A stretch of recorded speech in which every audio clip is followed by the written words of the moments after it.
नमस्ते दोस्तों, आज की इस कहानी में आपका स्वागत है।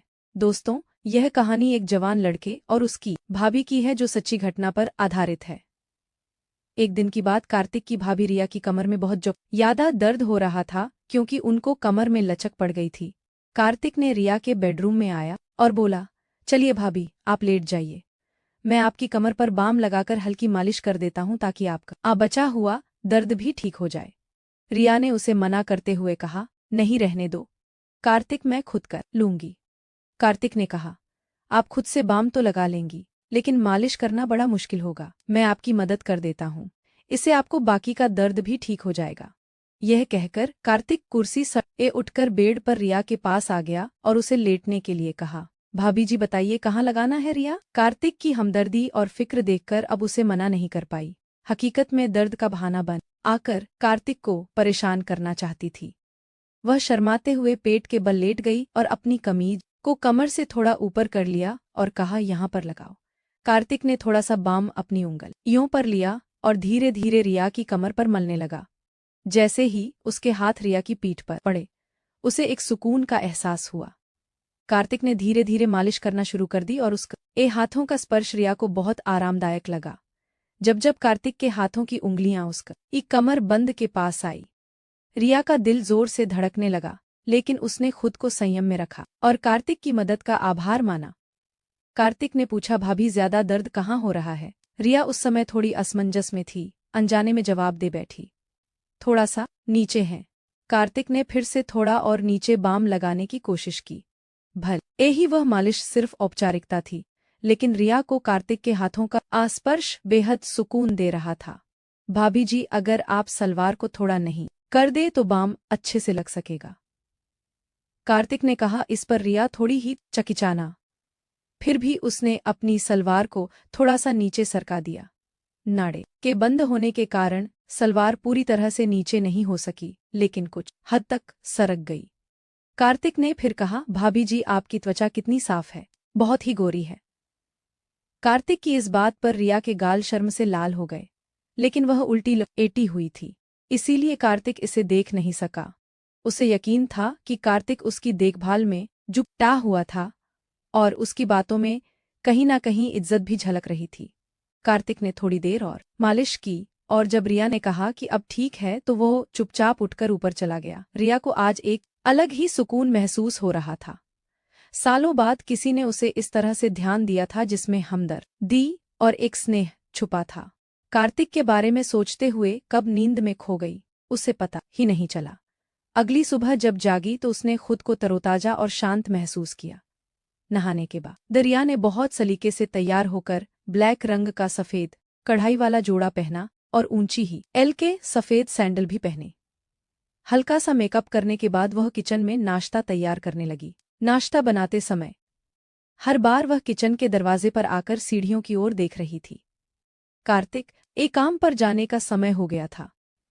जैसे ही वह नाश्ता तैयार करके बाहर आई, कार्तिक सीढ़ियों से नीचे उतर रहा था। आज तो बहुत ही बेहतर लग रही है भाभी जी, लगता है कल की मालिश का असर हुआ, कार्तिक ने मुस्कुराते हुए कहा। उसकी नजरें रिया के लिबास और फिर पेंसिल हिल वाले सैंडल पर थी। रिया ने भी मुस्कुराते हुए जवाब दिया, असर तो हुआ, लेकिन तुझे कैसे पता? कार्तिक थोड़ा शर्माते हुए बोला, भाभी जी, आज आपने हमेशा की तरह हील के सैंडल जो पहने हैं तो मुझे लगा कि कमर का दर्द अब ठीक है। रिया ने हंसते हुए कहा, बिल्कुल बिल्कुल सही पहचाना तूने। अब डाइनिंग टेबल पर बैठ, मैं नाश्ता लेकर आती हूँ। फिर दोनों साथ में नाश्ता करने लगे। इसी बीच कार्तिक ने रिया से पूछा, भाभी जी, आप कभी साड़ी नहीं पहनती क्या?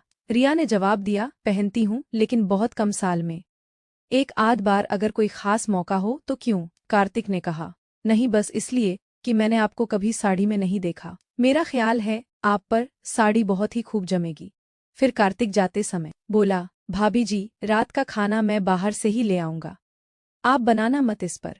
रिया ने मुस्कुराते हुए कहा, ठीक है। तो कार्तिक ने फिर कहा, अगर किसी और चीज की जरूरत हो तो बता दीजिए, मैं आते समय लेता आऊंगा। इस पर रिया ने कहा कि उसे किसी और चीज की जरूरत नहीं है, और फिर कार्तिक के जाने के बाद वह छोटे मोटे कामों में लग गई।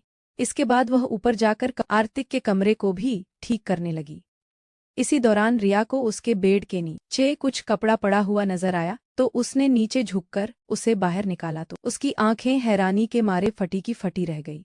वह एक सफेद रंग का रेशम की अधवस्त्र था जो शायद किसी लड़की की है। रिया ने उसे ध्यान से देखा और समझ गई कि किसी की व्यक्तिगत चीज हो सकती है जो गलती से यहाँ रह गई हो। उसने तुरंत ही कपड़े को एक तरफ रख दिया और कमरे की सफाई करने लगी। इसी बीच उसे 3 दिन पहले की घटना याद आई। रोहन और रीना इसी कमरे में एक दूसरे के साथ थे। उसे लगा कि यह कपड़ा शायद रीना का ही होगा। रिया ने कपड़े को उठाकर देखा तो उस पर कुछ सफेद दाग नजर आए। उसे समझ देर नहीं लगी कि वह लोग कैसे हैं। इस दागों को देखकर वह किसी दूसरी दुनिया में खो गई। तभी अचानक बाहर मुख्य दरवाजे पर दस्तक हुई तो उसने उस कपड़े को वापस बैठकर नीचे रखा और बाहर आकर दरवाजे की ओर देखा। उसने देखा कि पड़ोस में रहने वाली कोमल भाभी खड़ी थी। अरे भाभी, मैं अब ही आती हूँ, रिया ने कहा और जल्दी से कार्तिक का कमरा बंद किया और नीचे आकर दरवाजा खोला। कोमल, जो पड़ोस में रहती थी, अपनी उम्र के 35वें दशक में थी और घर में ही ब्यूटी पार्लर चलाती थी। कोमल अक्सर दोपहर में रिया के घर आ जाती थी या उसे अपने घर बुला लेती थी और दोनों इधर उधर की बातें करती थी। उस समय उस दिन भी रिया और कोमल गली मल्ली की ढेरों बातें कर रही थी। कोमल के जाने के बाद रिया ने एक बार फिर से नहाने का मन बना आया। सुबह कार्तिक ने साड़ी का जिक्र किया था, इसलिए नहाकर उसने नीले रंग की प्रिंटेड साड़ी पहन ली और साथ में सिल्वर रंग का पेंसिल हील वाले खूबसूरत सैंडल भी पहने। कार्तिक के आने का समय भी हो चला था और वह शाम के 4 बजे ही आ गया। जब रिया ने दरवाजा खोला तो कार्तिक उसे बड़े गौर से देखने लगा। उसे अपनी ओर इस तरह से ध्यान से एकता हुआ देख रिया मुस्कुराते हुए अदा से बोली, ऐसे क्या देख रहे हो? कार्तिक मुस्कुराते हुए बोला, वाकई भाभी, आज आप इस साड़ी में बहुत ही खूबसूरत लग रही हैं। यह कहकर वह अंदर आ गया और वह साथ में रात का खाना भी लाया था। भाभी, मैं ऊपर जा रहा हूँ, फ्रेश होने के लिए आप एक गिलास शरबत बना देंगी प्लीज? रिया ने उसकी ओर मुस्कुराते हुए देखा और कहा, हाँ हाँ, क्यों नहीं। उसके बाद कार्तिक ऊपर चला गया और फ्रेश होकर जब नीचे आया तो उसने एक आरामदायक टी-शर्ट और शॉर्ट्स पहना हुआ था। रिया ने शरबत बनाया और उसे अपने बेडरूम में ले आई और उसने वहां पर कूलर लगा हुआ था। कार्त एक रूम में आकर सामने वाली कुर्सी पर बैठ गया और रिया भी बेड पर टांगे नीचे लटका कर बैठ गई। दोनों इधर उधर की बातें की।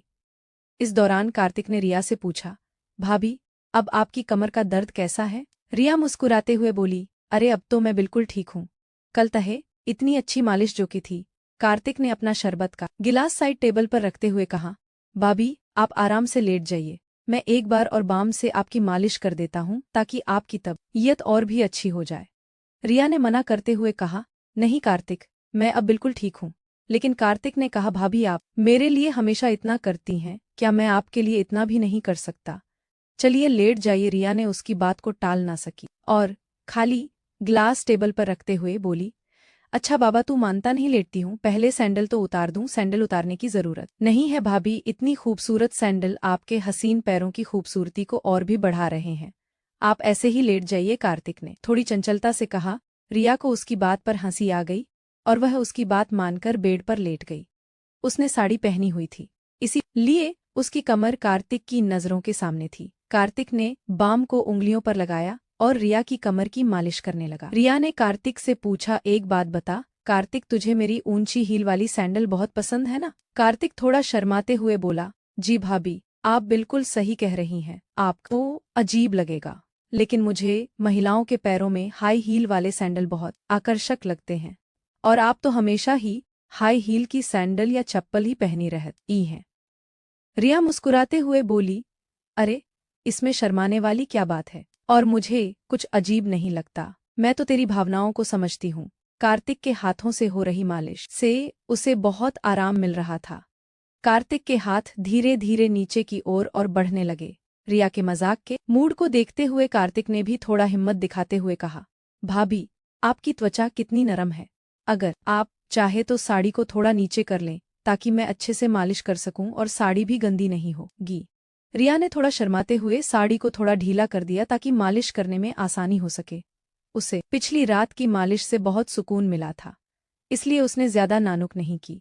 जैसे ही रिया ने साड़ी को ढीला किया कार्तिक ने धीरे से साड़ी को नीचे की ओर कर दिया ताकि वह अच्छे से उसकी कमर की लिश कर सके। लेकिन उसी समय रिया को एहसास हुआ कि उसने जल्दबाजी में कोई गलती तो नहीं कर दी है और थोड़ी असहजता महसूस हुई। उसने तुरंत स्थिति को संभाले हुए साड़ी को सही किया और कार्तिक को रुख का असंकेत दिया। कार्तिक ने बिना कुछ कहे धीरे धीरे रिया की कमर की मालिश जारी रखी तो उसे जैसे ही गहरा सुकून मिल रहा था। वह मालिश से मिलने वाले आराम का आनंद ले रही थी और उसे कोई आपत्ति नहीं हुई। कार्तिक ने मालिश को जारी रखते हुए धीरे धीरे अपने हाथों को नीचे की ओर बढ़ाया। रिया को मालिश से राहत मिल रही थी, लेकिन उसे महसूस हुआ कि कार्तिक ने थोड़ी और हिम्मत कर ली है। उसने महसूस किया कि उसकी पीठ पीछे के निचले हिस्से में ज्यादा ध्यान दे रहा है। रिया को यह महसूस हुआ कि उसके साड़ी कोट थोड़ा और ढीले हो गए हैं और उसने वो सब किया। दोस्तों, मेरी कहानी कैसी लगी आपको कमेंट कर बताएं। मेरे चैनल को लाइक शेयर एंड सब्सक्राइब करें। मिलती हूँ एक और नई रोमांटिक